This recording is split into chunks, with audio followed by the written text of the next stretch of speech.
2017 Cadillac XT5 subwoofer connection. All right. Sorry I didn't make this video a long time ago, guys, but here we go. I'm not too good at making videos either, I'm sorry, but here. It's a basic setup.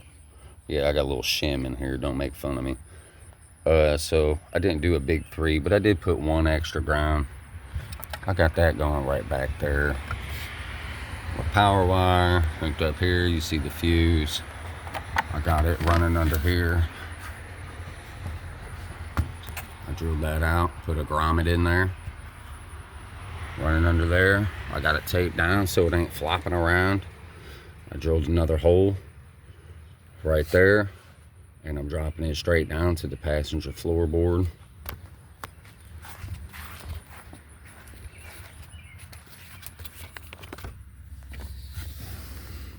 You can see right there, I got it going underneath the carpet here.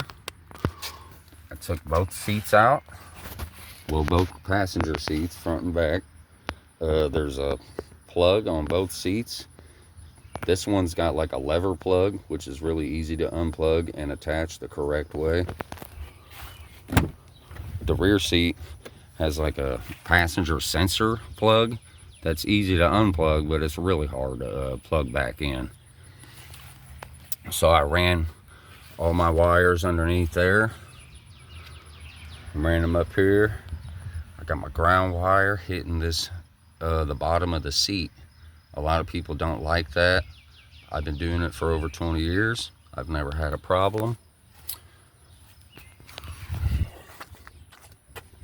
End result, which I think you've probably seen before. Real quick, I want to get to the active noise cancellation problem. First of all, your factory amplifiers back here. There's a bolt back here to take out. You want to take this piece off first, pop it out from this way, and go up with it as you try to pop it out. Be careful, you're not in a big rush. Don't be in a big rush when doing this stuff. That's one thing I've learned over the years. Anytime you get in a big rush, you start breaking stuff. There's a light back here. You want to unplug that and then carefully take that off to make sure you don't break them lights. They're not normal lights. They're like some type of tubing. It's not glass, but I don't know. I ain't seen one break, but they look fragile. Anyways, so your factory amp is back there, and there's 4 plugs on it.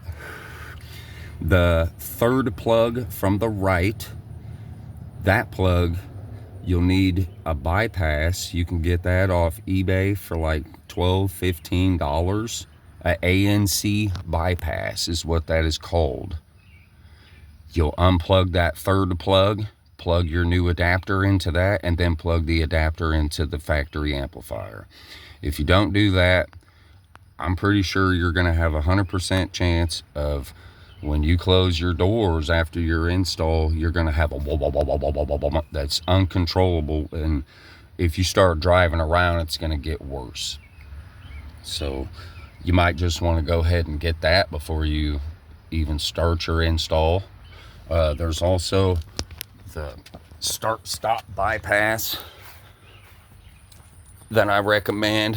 I don't know how you feel if you want to keep your start-stop option. I can't believe there's not a button in the car for that. I might install one myself, but same thing. It's an adapter you can get on eBay for $12 to $15.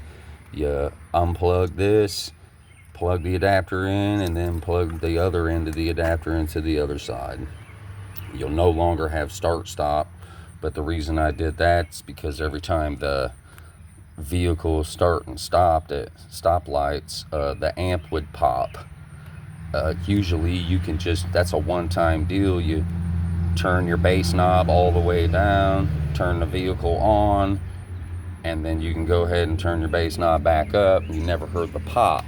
But when you're stopping at stoplights constantly, pop, it's gonna happen, and you're gonna forget to keep turning it down. It's gonna become a hassle. You're not enjoying your music.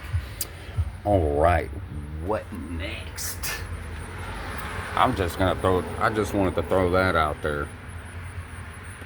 Okay, so my audio, at first, these wires here, I wanted to get these out to show you guys what I did exactly. All right, so I got my amp wire, and then I cut them. And then I took these wires, I got a positive and a negative. I went positive and negative directly on my subwoofer. And that, which I don't understand the internet. This car's not that new, and there's just not that much information about it online. And it took me forever to figure out where the subwoofer was just by reading online. Actually, I never found out online. I read online, and then finally took these seats out to do my install, and then I found it. So, wow. Okay, so, pow. Your subwoofer connectors right here underneath your seat. See these wires here? That's my doings.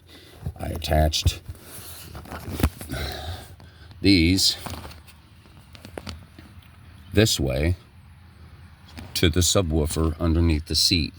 At first I did it underneath the directly to the amp, which I've done on other vehicles, but that ANC was a new thing to me, the active noise cancellation.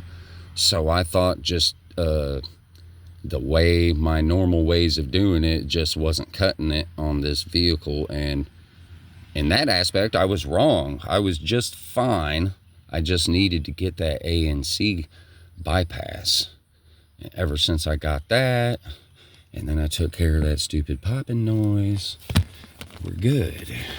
So all that extra crap only cost me $30, and then this scrap here. I'm not here trying to save money or anything, but like I see people spending $150 on them locks or locks or whatever, and they're still having all these problems. They're having grounding issues. They're having feedback.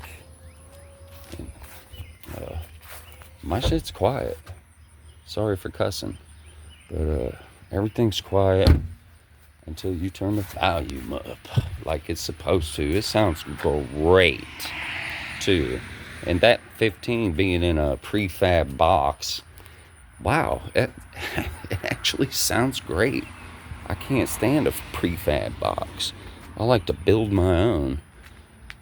All right, I hope I gave you guys enough details on my experience here, and if I can help you in any way, go ahead and hit me up.